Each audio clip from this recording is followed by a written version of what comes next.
All right, what's going on today, guys? We have a huge upgrade for the Mustang, as you guys can see. So we've been working on the transmission for quite a while. We've been fighting a lot of weather our way. I have taken apart that T5. I mean, guys, I don't even know, probably 10 times at this point, trying to get the synchros and everything all happy. I probably have, I would say 60 hours in on it by the time if you add in all the research and everything. And anyway, so we got the 302 in, T5 is in. We gotta figure out how we're gonna fuel it all, and we are making the plunge into EFI. So we have the EFI Tech kit here, part number 30003 for 4-barrel. And guys, I'm gonna be honest with you, I got a smoking deal on this. So believe it or not, I traded both of my Edelbrock Performer carburetors for the EFI kit. Now I had to purchase the fuel pump kit myself, which wasn't too bad, and then the fuel sending unit for EFI as well. I had to purchase that. This is just a generic one off of CJ Pony Parts. CJ Classic part here. Yeah, so my neighbor and my childhood home, he has an LS swapped Jeep YJ, and he has had quite a few problems based on the guy he had install his Fitech unit. He didn't like it. He is a carburetor guy through and through. So he was just like, you know what, I had it installed, didn't like the way it ran. I want an Edelbrock carburetor. I've always used those. I'm very familiar with the Edelbrock carburetors, and we did a little trade because I had 2 of them. So I sent both of those back to my parents' house, and he sent this out to me. So we got really, really lucky. I think so anyway. The Edelbrock Performer carbs we actually had about $1,000 worth of carbs and some other stuff too, because carburetors are going through the roof price-wise. They're nearing like $500 at the time of this video. So, pretty ridiculous if you ask me. So, yeah, anyway, so we have a ton of stuff here in the box. I'm kind of just really excited, obviously, going through it all right now. We are just going to kind of start pulling some things out. This kit is, it has a lot going on, I will say that. So, we're going to get everything out, kind of lay it all out, go over quite a few of the things, and we'll discuss what we're going to do today, because there's no way we're going to get all this done in one go. So when it comes to the EFI kit itself, the main throttle body unit, I didn't really want gold, obviously. We're going with a black and red theme kind of on the car. But for obviously the trade, I am not complaining at all.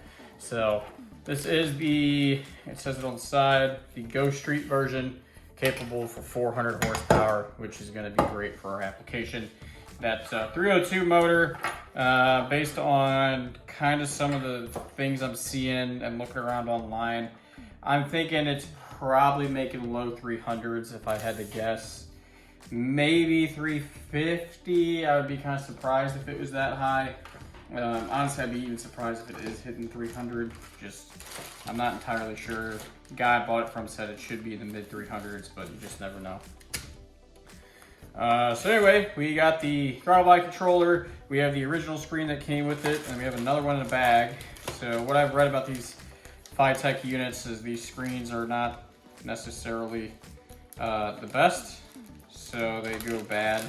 And as you can see, we have like a brand new one as well. So I'm assuming whoever he had installed this wasn't very knowledgeable in it. It sounds like the guy who did it really wasn't.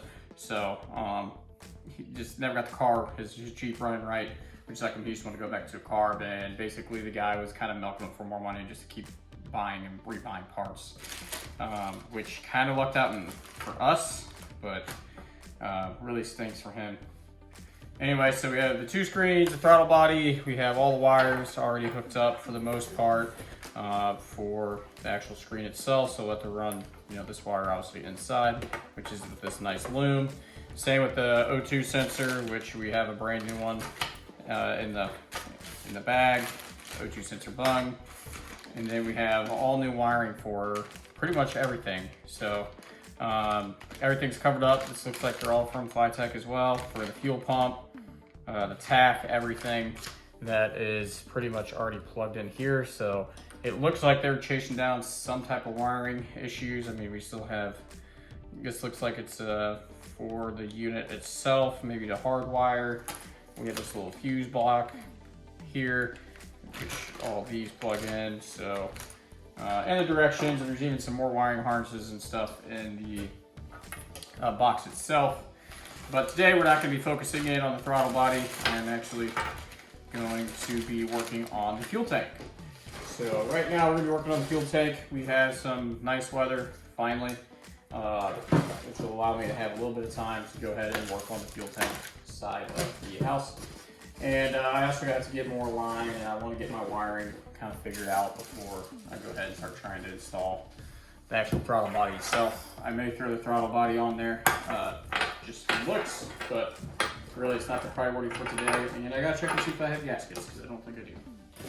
So what we're going to focus on today, guys, is the fuel sending unit for EFI. We have our gaskets. It looks pretty simple.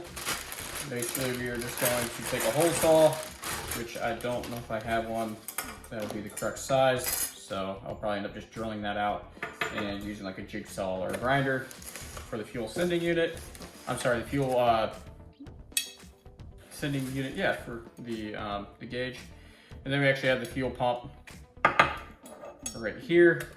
And this is a universal part. It comes with some bracketry, the holes, everything we're gonna need, different various size socks for filters, some wiring components, little fuel pump, zip ties, and then the fuel pump itself for the kit. So this is the end tank fuel pump, and that's what we're gonna be working on today, is all of this. So it should be going pretty quick, pretty easy. The plan today is to at least get all of the holes cut and hopefully everything mounted. I don't have enough fuel line, so I'm gonna have to order more fuel line, and these are -6 AN fittings. So we are gonna have to order some more fuel line to make a couple AN fittings, and we will have to get that. I'll get it off Amazon. Here are our gaskets for this guy, and then our pump. Pump's pretty simple. We're basically going to end up cutting this. Then you pretty much plug it in, cut it, zip tied up. It came with a zip tie, throw a sock on there. And I mean, that's pretty much it. It is pretty dang simple with your wiring. And then this here is for a vent tube, which I could have sworn that was in the kit. I may have lost it, or it may not be the kit. I'm not entirely sure. So essentially what we're gonna end up doing is kind of zip tying this all together, throwing a sock on there. You may be able to reuse maybe one of these for the vent tube, more than likely. But if not, I can always just grab some extra. So not worried about that.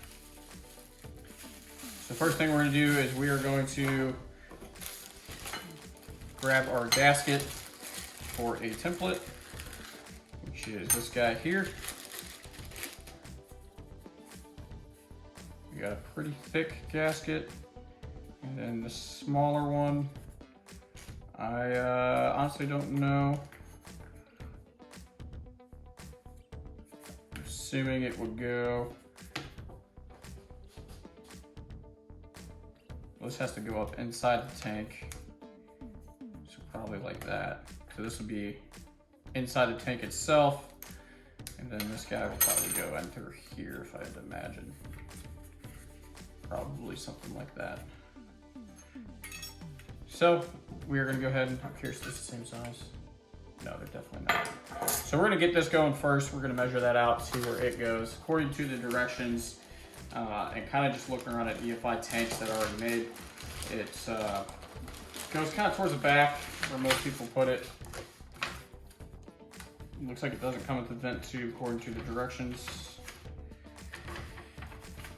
All right. So, control.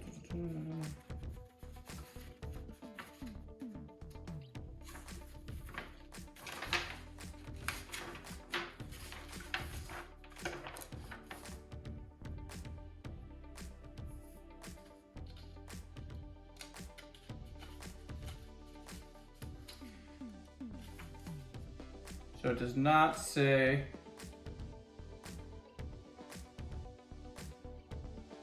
I thought I read through this and I didn't remember seeing it. It does not say exactly where you should put it in the vehicle, and actually in the directions they have a couple different locations. So it actually looks like it doesn't matter. From what I've seen online, most people go about halfway on the tank with the pressure and return side facing obviously the forward of the car, and then they will add the fuel level sending unit in front of it, kind of like that. So we're gonna do the same thing. We are gonna go ahead and take this out to the car. We're gonna trace what's going on, and we should be good. Should be pretty easy. So let's take you guys out to the car and we will get started. Yes, I'm all over the place. I'm pretty freaking excited.